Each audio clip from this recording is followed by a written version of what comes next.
Salam uşaqlar. Bugün sizinlə 8-ci sinif iş dəftərindən çalışmalar eləyəcəyik. Mövzumuz heyvanlarda qeyri-cinsi çoxalmadır.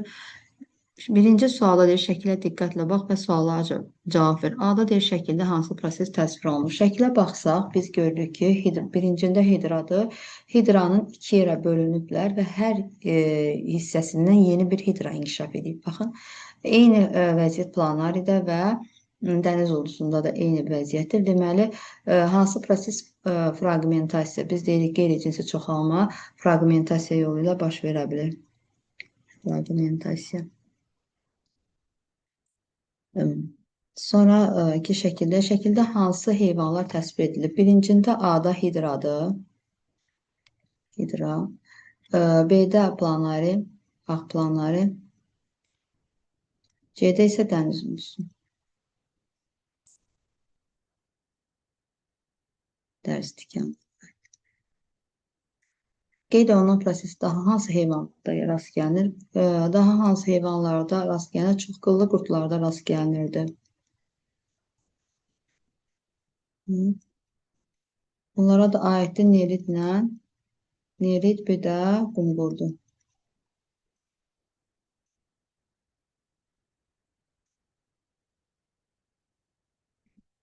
İkinci çalışmaya baxaq. Düzgün və yanlış ifadələr işarə edin. Qeyri-cinsi çoxalmada yalnız bir valideyn iştirak edir. Düzdür. Qeyri-cinsi çoxalma zaman bir valideyn iştirak edir.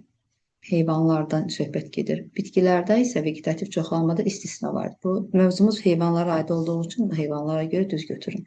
İtirilmiş orqanizm orqanların bərpası, orqan səviyyəsində regenerasiya quşlar üçün səciyyədir. Xeyr, quşlarda orqan səviyyəsində regenerasiya yoxdur. Yəni quşun hər hansı bir qanadı və yaxud da hər hansı bir hissəsi itirilsə, bunlarda bərpa olmayacaq. Amma sürünənlərdə var. Məsələn, kərtənkələnin quyruğu qoparsan, yeni bir kərtənkələ inkişaf edəcək. Tumurcuqlanma üsulu bəzi yastı qurdlarda rast gəlinir.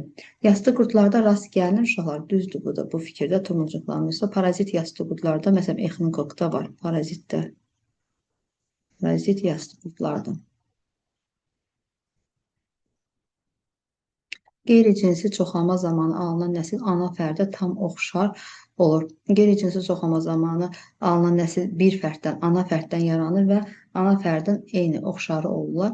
Fraqmentasiya bədən, yəni oxşar olur, genetik cəhətdən də ana orqanizmə bənzəyir. Fraqmentasiya bədən toxumaların bərpası regenerasiyaya əsaslanır, düzgündür. Əgər regenerasiya olmasa, fraqmentasiya prosesi gedə bilməz. Qeyri-cinsi çoxalmada qametlər yaranır. Xeyr, qeyri-cinsi çoxalmada qametlər cinsi çoxalma zamanı yaranır. Çox qıllı qurdlarda bədənin ayrı-ayrı fraqmentlərin yeni orqanizm yarana bilər, düzdür. Fraqmentasiya gedə bilir. Fərdlərin sayı kifayət qədər tez artır. Fərdlərin sayı kifayət qədər tez artır. Yəqin ki, qeyri-cinsi çoxalmadan söhbət gedir. Mövzumuzda düzdür. Kifayət qədər tez artır. Sonra cümlələri tamamla. Orqanizm iki tip çoxalma var. Biri cinsi çoxalmadır. Cinsi. Digər isə qeyri-cinsi. Çoxalma müşahidə, qeyri-cinsi çoxalma yalnız bir valideyn fərd iştirak edir və bu zaman nə yaranır? Yeni fərd əmələ gəlir. Bu zaman cinsi hüceyrələr yaranmır. Cinsi hüceyrələr yaranmır deyil. Mən yaranır oxudum. Hüceyrələr yaranmır. Yaranmır. Yəni, heyvanlarda qeyri-cinsi çoxalmanın bir neçə növü müşahidə olunur. Yəni ki, tumurcuqlanma, bir də fraqmentasiya. Mərcan poliplərindən hansı tumurcuqlanma? Tumurcuqlanma prosesi müşahidə etmək və qeyri-cinsi çoxalmanın başqa bir forması fraqmentasiyadır. Digər çalışmaya baxaq. Şəkildə hansı proses göstərir və prosesin 1-dən 4-ə qədər rəqəmlər işarələnmiş təsvir edin. Birinci prosesdə hidranın bədən hüceyrələrində tumurcuğun əmələ gəlməsi. Baxın, buradan bədən hüceyrələrinin bölünməsi zaman tumurcuğun əmələ gəlməsi. Yazaq, bədən hüceyrələrinin çoxalması sayəsində tumurcuq, burada yazım, tumurcuq əmələ gəlir. İkinci prosesdə, bax burada tumurcuq əmələ gəlir. İkinci prosesdə hidranın qolcuqlarının və ağız dəliyinin incə. Bax burada qolcuqlar əmələ gəlir. Bunların da arasında ağız dəliyi var. Ağız dəliyi və də qolcuqların formalaşması, əmələ gəlməsi. Üçüncü şəkildə tam formalaşmış, artıq baxın burada bədənində formalaşır, tam formalaşmış hidra,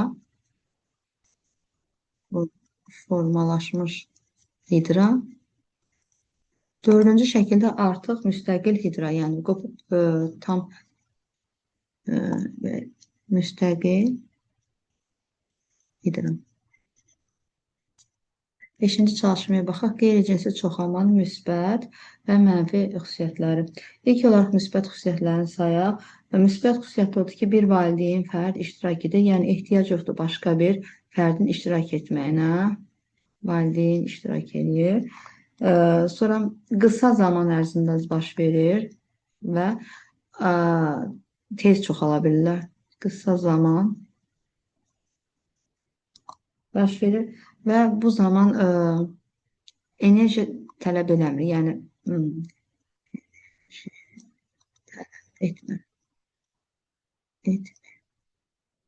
Rahat baş verən çoxalma yoludur. Qeyri-cinsi çoxalma. Cinsi çoxalma müsbət tərəflər, mənfi tərəflər isə genetik müxtəliflik yaranmır. Müxtəliflik olmur. Biz də bilirik ki, genetik müxtəlifliyin olmağı fərdin dəyişən mühit şəraitinə uyğunlaşması üçün ən vacib şərtlərdəndir.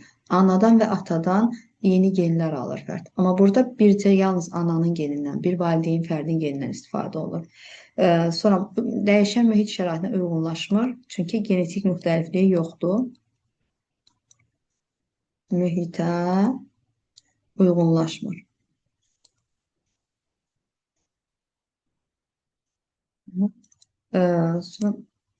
Və əgər populyasiya tez məhv ola bilər. Fərdlər mühitə uyğunlaşma getmədiyinə görə tez məhv ola bilər.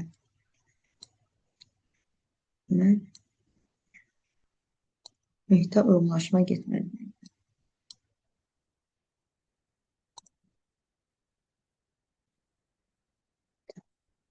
Uyğunlaşa bilmədi dəyişən şəraitə.